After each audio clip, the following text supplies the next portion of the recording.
The original, disturbing version of The Wizard of Oz that was destroyed by the studio.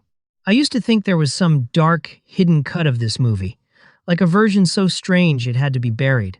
Then I started digging, and what I found wasn't a destroyed film. It was something messier, and honestly, more interesting. Because the truth isn't about one lost version, it's about how many different versions almost existed. Let me start with the image everyone knows. Yellow brick road. Bright colors. A world that feels almost safe. The Wizard of Oz looks like a dream. But it didn't start that way. Jump back before filming even settled. The studio had no clear direction. Different writers. Different tones. Different ideas of what Oz should feel like. And some of those early ideas? Way darker. Not horror movie dark, but unsettling.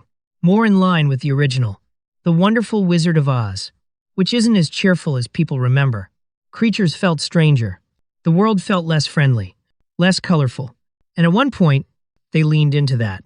There were concepts where characters looked more exaggerated, almost eerie. The Tin Man? Less charming, more metallic and stiff. The Scarecrow? More fragile, more unnatural. Even the Witch?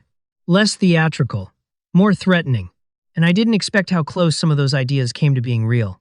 Now here's where things shift. Multiple directors were involved early on. One version pushed for a more surreal tone. Another leaned comedic. Another tried to stay closer to the book.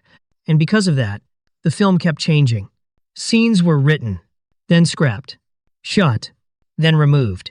So when people say there was an original disturbing version, what they're really talking about is a collection of ideas that never fully came together. Not one complete lost movie, but fragments of something different. Now jump to something more real. The early footage. Some of it was filmed, but later, it didn't fit the direction the studio finally chose.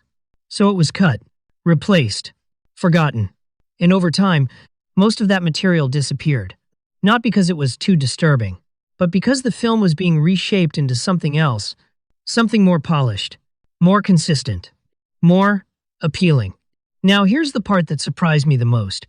Even in the final version, you can still feel pieces of that earlier tone, moments that feel slightly off, slightly eerie. The flying monkeys, the forest, the way Oz itself feels overwhelming at times. Those traces didn't disappear completely. They just got softened. And I think that's why the myth exists. Because people can feel that something darker was there, even if they can't fully see it. Now, step back. What we ended up with isn't the original vision. It's the version that survived all the changes. The one the studio decided worked best. And honestly, that version became iconic. But it's interesting to think about what could have been. A slightly stranger film, a little less comfortable. Maybe not as universally loved, but definitely different. And maybe that's the real story here. Not a lost, destroyed movie hidden somewhere, but a creative process that almost went in a completely different direction before settling into the version we all know today.